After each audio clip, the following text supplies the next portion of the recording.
So one of the very first things we need to talk about is what we mean even by the term diversity and what is the nature of diversity. So look, a lot of times when we talk about diversity, when people talk about it in everyday life, they're often talking about this demographic diversity. So if we look here, we have gender, race and ethnicity, nationality, age, slash generational, religious diversity, sexual orientation, and you could probably think of some others as well. This is that demographic. Some people call it a surface level diversity, but that's not the only kind of diversity there is. We also have psychological diversity, so differences in values, differences in beliefs, personalities. You've probably come across a lot of this, right? And so in some of your teams, different personalities that come to play, different learning styles, different leadership styles, different knowledge, skills, and abilities, right? These are the psychological types of diversity. So, and then we can also have organizational diversity, difference in status, right? So when you put together a team that includes an officer, a midshipman, and then maybe a junior officer and a senior officer, and then a firstie and a plebe, that's a difference in status and has some status diversity. You can understand how that team would be different than a team of all just company officers or just SELs. You can have different occupations that come into play.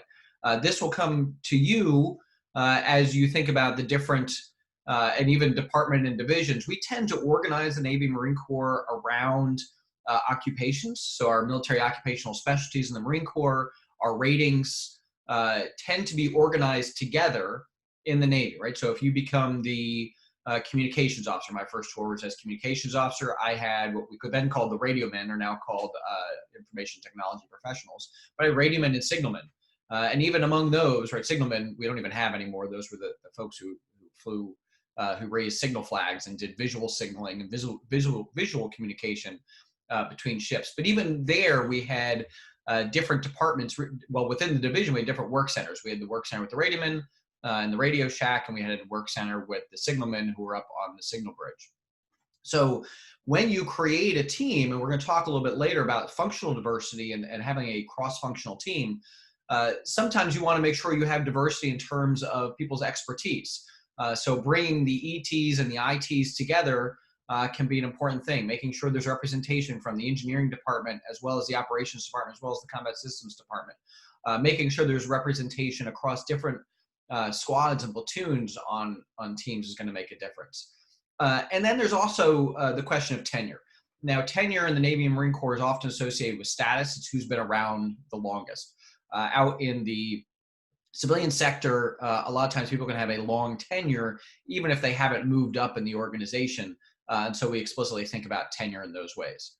The bottom line of this slide that I want you to understand is when we talk about diversity, we're not just talking about demographic diversity. That is an important part of it.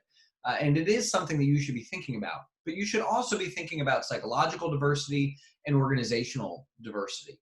And I think when you broaden your perspective out to those different ideas, it helps bring home this idea that diversity is really about bringing the best folks together. Even if we think about people's jobs, a football team that is just quarterbacks, it's all completely made of quarterbacks, is not going to operate very well, right? You're going to need linemen. You're going to need, well, we can talk about how close a quarterback and a receiver can be, especially when you're talking about Navy football.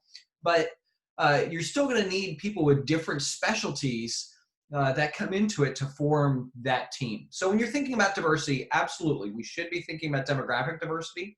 We're going to talk more about that. But I also want you to think in terms of psychological and organizational diversity. So when we talk about the effects of diversity, what we're talking about in terms of diversity has different effects on the team. Some scientists talk about deep level diversity. And this is really about that functional, the occupational or organizational diversity, and even the psychological diversity. That type of diversity, it's been found over and over again, really brings about positive effects on decision-making, on creativity and performance. And we talked about this a little bit in my previous video, that deeper level diversity is really important for team effectiveness. But also surface level diversity, these personal attributes, the demographic diversity also has an effect. And frankly, it often has a negative effect on teams. We're going to talk about in the next presentation, we're going to talk about why that is, and particularly about pieces of social identity, about why that is. But we do need to understand that when we introduce surface level diversity, although it can bring with it aspects of deep level diversity that are going to help our team be more effective, it can also bring some negative effects on communication, on cohesion, and really does not necessarily in and of itself improve team performance. It's the deep level diversity that comes with the surface level diversity that helps improve team performance. I list on the slide here some moderating variables. When I say moderating variable, that's things that change these relationships over time. So interdependence of tasks. We've talked about different types of interdependence, the pooled interdependence versus sequential interdependence versus reciprocal interdependence. Well, the more interdependent your task is, the more effect diversity is going to have on your outcomes.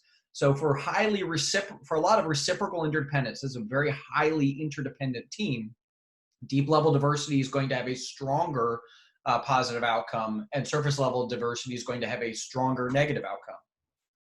For less interdependent tasks, we're talking about pooled interdependency. I'm sure you can imagine that diversity tends to have less an effect overall.